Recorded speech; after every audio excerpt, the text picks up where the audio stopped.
Hi there, it's Russell. Welcome to the Reading Fabricator, and today I'm going to talk about the Queen of Southern Gothic literature. An absolute marvellous writer, and this is my first book by her, Wise Blood by Flannery OConnor, published in 1952 when she was 27 years old. And it is an absolute beast of a book, even though it's thin. There are so many themes going on in this book. Themes of redemption, racism, sexism, isolation, and of course, religion. Religion being the big part of this book. Now, of course, for those of you who don't know, Flannery OConnor, she lived a very short life. I think she died when she was in her late 30s. But she left a big mark on the literature community. A lot of her works are now regarded as just being highly acclaimed as amongst the best, for example, short stories, the best short stories of all time. I've only ever read two of her short stories, which is Everything That Rises Must Converge and Good Man Is Hard to Find. So this is my first book by her. I believe she has another novel called The Violent Bear It Away, which a lot of people are saying is actually better than Wise Blood. So that's something, because Wise Blood is a pretty decent book unto itself, even though I think it does have sections where it feels as though it's just short stories pieced together and there's no real narrative that's stretched out along it. But that's just a minor complaint. The book takes place in the deep evangelical South, and it revolves around a character by the name of Hazel, this thin army veteran who returns from an unspecified war, though I believe it's supposed to be World War II. And he's on the train, and he's dressed in this nice suit with a hat, which makes him look like a preacher. In fact, a lot of people in the early parts of this book accidentally mistake him for being a preacher, including the woman who's sitting across from him on the train. And what you come to find out through this passage, you find out quite a lot about him, just his personality, what he's like as an individual. There's this whole extended sequence in the first 20 pages of the book which detail him just harassing this black train porter, just keeps on asking him if he's from the same town as him, and just keeps on going on and on saying he knows the guy, even though this porter keeps saying over and over again, no, I'm not from the place, I'm not this person. And interspliced throughout this train journey, you find out that he went back to his hometown, went to where his family used to live, and he finds a decrepit old building. It's run down, everything is gone, it's been completely abandoned, things are falling apart, but all that's left is this dressing robe, this one dressing robe, and he leaves a note there saying, this is the property of Hazel Motes. Anyone who steals this will be hunted down and killed. And from that, just from that alone, in the early parts of the book, you get an idea of what he's like, of what this type of person can be. You never actually find out why he returned from the war, but you get ideas. You come to realize that he's a very idealistic man, a very ambitious young man. So he arrives into the city, he shacks up with a prostitute for a few days, and whilst he's with that prostitute, he one day walks down the road and comes across this potato peel salesman. And this is where you meet the majority of the characters in the book. In fact, there's only 6 real main characters in this book and a couple of side characters. First, you meet a character by the name of Enoch Emery. Now, he's most well known from the short story Enoch and the Gorilla, which I think more people have read that than they actually have read Wise Blood. And it's a wonderful section. I think the section with the gorilla is one of 2 high points in this novel. Enoch is a zoo guard. He has a motor mouth. He likes to go to the swimming pool and watch women while they're swimming. And he's only been in the city for a couple of months, but you get the idea that he's someone who's always keen to please. He always wants to try and become people's friend, even though he has a pretty roundabout way of doing it. He almost always gets on people's wrong side.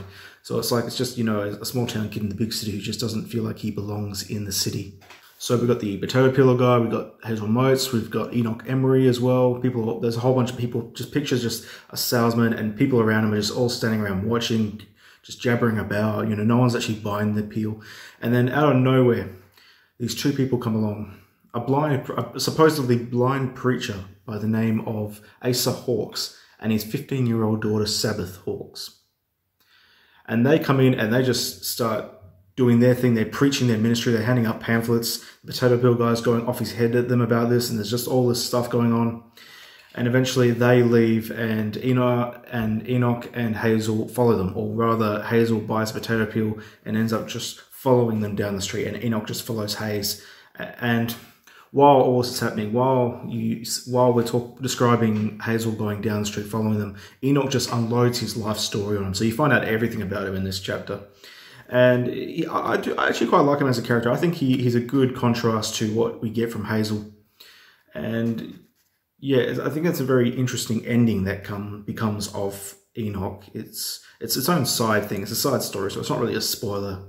It doesn't really detract anything from the main story, but I think it would have been interesting to see a little bit more of his antics. So he follows them for a while. They end up at the steps of this building where people are all coming out of the building. And it leads to a heated argument, and it leads to Hazel going up the stairs, just pushing through all these people. They're pushing him down the steps. He's going up the steps. He turns around and he begins the first of many preachers throughout the book. And he's preaching and preaching and preaching, not religion, mind you, but rather anti-religion. He's going on and on about Asa Hawks and all that sort of thing. He's throwing the pamphlets on the ground. And through this, he sort of gets in Asa Hawks' face afterwards and proclaims that he is now going to start his own religion, the Church Without Christ. And that's what the book is. The book is basically a head-to-head combat between Asa Hawks and Hazel Motes and religion.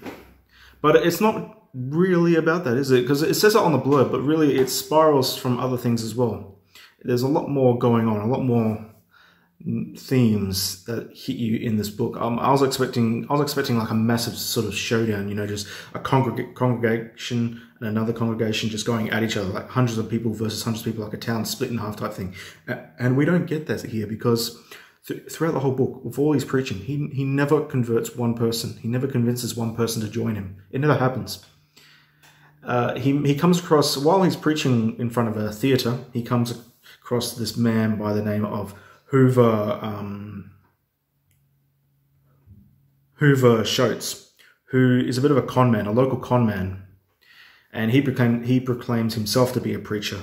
And he starts, you know, getting in front of Hazel while he's preaching. He stops him, and then he begins his own preaching. And it's very clear that Hoover is a much better communicator to the masses than Hazel is. He's talking about how if he had his guitar, he could be doing a much better job. And then he starts to convince the crowd. He begins to win the crowd over, and he says, oh, for $1 you can join our congregation. And he keeps pointing to Hazel and referring to him as the prophet. But Hazel doesn't want the money. He doesn't want any of that. It's quite interesting, actually, where Hazel is trying to start a religion, trying to convince people. But the two people who actually are drawn to him are the two people that he pushes away, and that's Enoch and this Hoover guy. This culminates in them getting into an argument as well. And Hoover begins to go away and say that he'll bring his own religion and will preach on the streets and convince the crowd and have friendly competition with Hazel. So he goes and finds a guy of exact similar build to Hazel, dresses him up exactly the same way as a preacher. And the next night they go to where Hazel's preaching again in front of the theatre. And this time with a guitar, he preaches his own thing and all the crowds go to him. All the crowds go to him. So Hazel stops what he's doing. He pushes through the people, gets to the front, watches this with almost like awe. And a woman turns to him and says, are you two twins, referring to the self-proclaimed prophet that Hoover brought along, that he dressed up as himself. So people thought they were twins. That's just how good a job he did. This guy's a real con artist. He's really good at what he does. And Hazel realizes that he's being hustled out of what he's doing. So I think it's really fascinating that, you know, this Hazel guy who's always been ambitious and everything, he wants to try and start something, but he gets completely just outmaneuvered at every turn. We also have Asa Hawks' daughter, who goes and tries to seduce Hazel. Well, they try and seduce each other, but Hazel stops when he realizes that Sabbath is into him. And there's this whole chapter which takes place sort of at a park. Well, not really at a park, but they drive along, they stop, and they go into this wooded area. And it's a very, very fascinating, almost seductive type of scene. Nothing happens of it, but it's one of those moments where everything comes to a halt and just refers mostly onto characterization. What it all boils down to the fact is that Hazel is not a people person. No, he doesn't have the skills to be able to communicate. And he likes pressing people's buttons, especially when it comes to this blind preacher and the daughter. I mean, there was just something about them from the moment he saw them. He knew something was up. he was drawn to them. And it got so bad that he left the prostitute and rented a room at a building right above where they're living. In fact, there's this whole section where he goes to find Enoch. He finds him at the swimming pool. And he tries to just get the address from him because Enoch led him to believe that he knew where they lived. Leads to this whole adventure where Enoch takes him through the zoo and then to the museum where he shows him this mummified body, and he refers to this as another kind of Jesus. So there's all these religious themes going on in here. As I said before, the section involving Enoch and the gorilla is, to me, the absolute highlight of this book. This is the part that I'll remember. There's a bit of sadness involved with it. So after Enoch and Hazel sort of get into a bit of a confrontation where Hazel throws a rock at him and grazes him on the head, he goes and does his own thing. He steals the mummified Jesus and delivers it to where Hazel and now Sabbath are living in the same building. And after he does that, he walks through town and he finds out that there's this promotion company that are promoting this jungle movie, and they have this gorilla as a bit of a promotional stunt. And the gorilla's offering his hand, shakes the hands of all the kids. Yeah, it's mostly just kids lining up to shake the hand of the gorilla, and Enoch gets in line believing it's a real gorilla. He's absolutely shocked to find out it's a man in a costume, and he shakes the gorilla's hand, and he realizes this is the closest to human connection that he's had since being in the city. It's the only time where someone's actually offered him a handshake, and it leads to almost like this divine intervention type thing. So he finds a flyer and follows this promotion company all around town, going to all the theaters. He keeps going and shaking his hand, and he shakes the man in the gorilla suit's hand and says, "My name is Enoch Emery. I'm X amount of years old. I do this for a living." And the gorilla just basically tells him to go to hell, and his whole world comes crashing down. You know, he doesn't know what to think anymore. So one night after another promotion, he gets in the back of the truck. The man in the gorilla suit gets in the back of the truck. Someone's driving the truck off. And you never actually find out what happens because it's told from the point of view of the two people in the front cab driving the truck. But needless to say, Enoch now has the gorilla suit. He jumps out the back, he dresses up as a gorilla, and he goes around just trying to shake hands with people, including this couple that are on a park bench. He goes up to them trying to shake their hand. They freak the fuck out and they start running. And he just sits there and observes the skyline, just sits there at night observing the skyline, and that's the last you see of Enoch Emery. This is not a spoiler. This has nothing to do with the main plot. It's just a side plot. It's his plot. But yeah, I just really wish I got to know more about him. Just yeah, I think he was my favorite character in the whole book. Actually, not Hazel, but him. But it's a wonderful short story. So if you're not sure about Wise Blood, then go and read the short story Enoch and the Gorilla, because it's basically the same. I believe some of the words may have been altered, because apparently, yeah, this chapter was originally its own short story and it's been altered slightly. But as it stands, the writing is fantastic. It not quite on par with A Good Man Is Hard to Find, but A Good Man Is Hard to Find was written after, and I believe Flannery wrote this quite early in her career, so she's only just starting out. And if this is the first thing that she's published as a novel, well, then it just goes to show how great she is, and how great she would have been if she hadn't died so young and would have continued on. It makes me really want to go and read The Violent Bear It Away. Because if people are saying that is greater than this, then that must mean it's a fantastic book, because this here is a damn fine piece of work. I was drawn in. I was brought in by its themes. I was brought in by the way it describes this fictionalized southern city. Although I must say the descriptions of African American people is, you know, a little bit of bad taste. But then again, this is a book that's to be read as of its time. It's a book that's set of a certain time period, so you can't just go and read this sort of thing and then try and, you know, cancel culture it, because, you know, it was written in the 40s and 50s, so it's just, it was a different time period. It's like people complain about Cormac McCarthy's Blood Marie and how it treats Native Americans. That's just how it was at that time period, so you just have to read it as though you were of that time period. That's just how it is. It's a gift. It's a novel that just keeps on giving. There's a strange beauty to it, a real strange beauty to it. And I was glad when I found this online, because there are no bookstores in Perth that sell this. I ended up getting this off Amazon. I found a 3-day delivery that finally delivered it.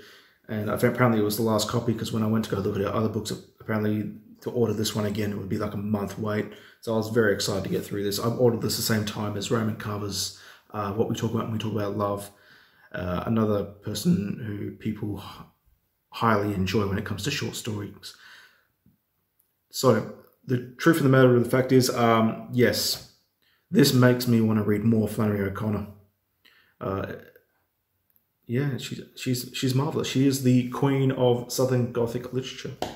I'm amazed by her. And speaking of Southern Gothic, I'm reading Suttree now by Cormac McCarthy. I read this about 4 years ago. Absolute beast of a book. It's probably the biggest book I've read so far this year.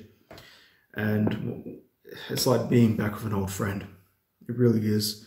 I still maintain this is the best thing Cormac McCarthy's ever read, ever written. So, yep, another one there. I'm sort of going on an American author binge. I probably should change it up a bit and do an author from overseas, but we'll see how we go. Needless to say, thanks for watching. That was Wise Blood by Flannery OConnor. I hope you enjoyed. Like, subscribe, and if you like what you see, just comment below. See you next time. Bye.